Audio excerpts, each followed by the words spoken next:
We like being the underdogs, going out against the Ferrises and the Meads and, you know, whoever it is. When number 10, Luke Rogers, leads his teammates onto the field, he knows almost everyone is expecting them to lose. We always talk about one day it's going to happen.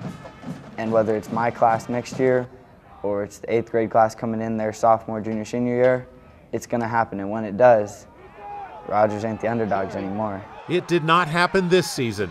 Luke Rogers sat out 2 games, yet he missed the Greater Spokane League rushing title by only 2 yards.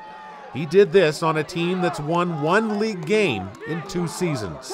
He's done a phenomenal job with really not a ton of support around him yet. There are times where we see plays and we've got linebackers going untouched, linemen that didn't do the right thing, and Luke makes a 12-yard gain out of something that should have been stopped in the backfield. He's got that thing in him that you dream of as a coach. This 5'9" junior shares his name with the high school he represents.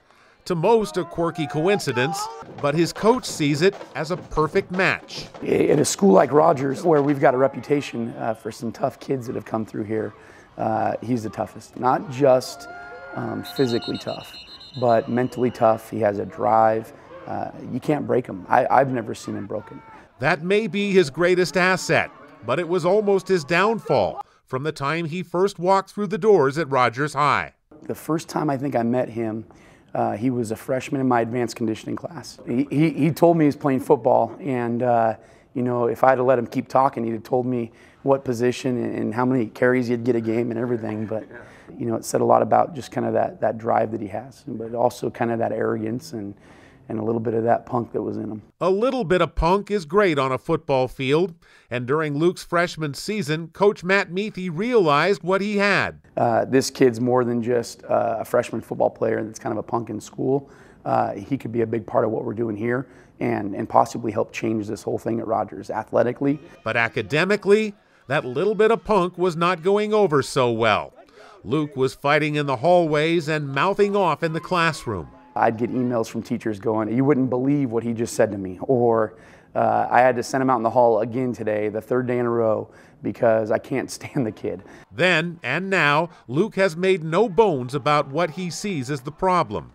To be honest with you, I don't like school, and football is why I'm in school. Football keeps me in school. Football keeps my grades up.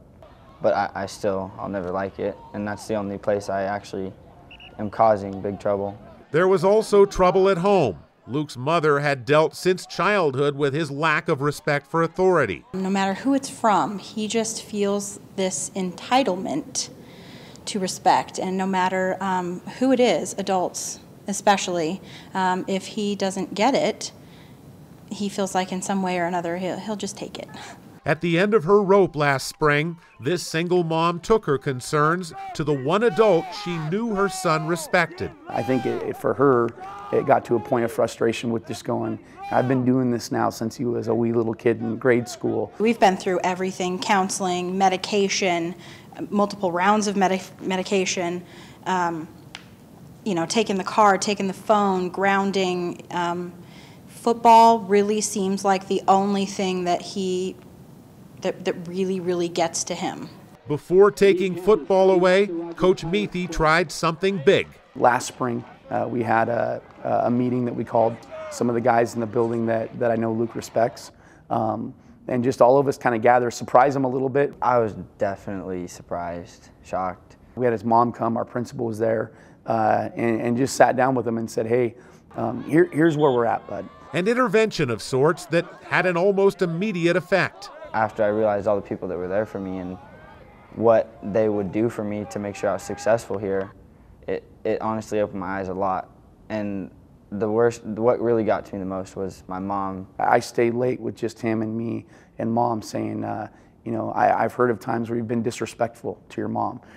And when she looked at me and started crying, I mean, that was when I really realized, I was like, oh, I gotta change here. Then Meathy did something not everyone agreed with, but he knew he was doing it for the right reasons. A couple of times I've used a captain spot to help the kid more than the team. If he could be a captain and shoulder some responsibility and do the little things that someday down the road, it's going to make him a better person. This school year, there have been no emails of complaint, And Luke's mom says his grades and his attitude at home are better. He does have control of himself and his mouth and the things that he says to people. So he just has to make the decision to follow through and do the right thing. And for the most part, Luke has avoided his biggest temptation around school. Yes, there's kids at school who think they're big, tough guys, and I just want to walk up and show them, who's the big guy.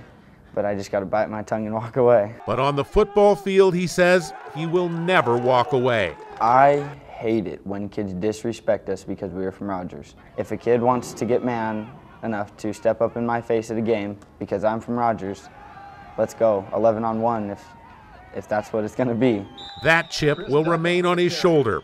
He wears it proudly, and he comes by it honestly. I think that that's part of being a Pirate. I grew up here myself. The chip on his shoulder is a piece of the chip off my shoulder, and almost every other guy that walks through these doors and loves what we do. And he might be the guy that displays it the best. With his senior season still in front of him, Luke has already broken a school record for touchdowns, and he'll probably hold the rushing record before he leaves for college ball. But his high school win total stands at 2. Honestly, it's worth it. I could have another losing season next season, and I wouldn't care. I'm a Pirate. Right here, boys, let's go! Meathy says winning will always be job one, but he also likes to measure success in victories as opposed to wins. It doesn't take many people that come back through the doors, that come from a home where there's a broken family, or there's been drugs and alcohol, or there's been abuse, and nobody's held a job ever in my family. And you get a guy that comes through that's happily married and raising a kid and going to church and keeping a job. That's a victory. It's a big one. I'm watching one with Luke right now unfold. I feel often at the end of the year that I may be the most satisfied coach.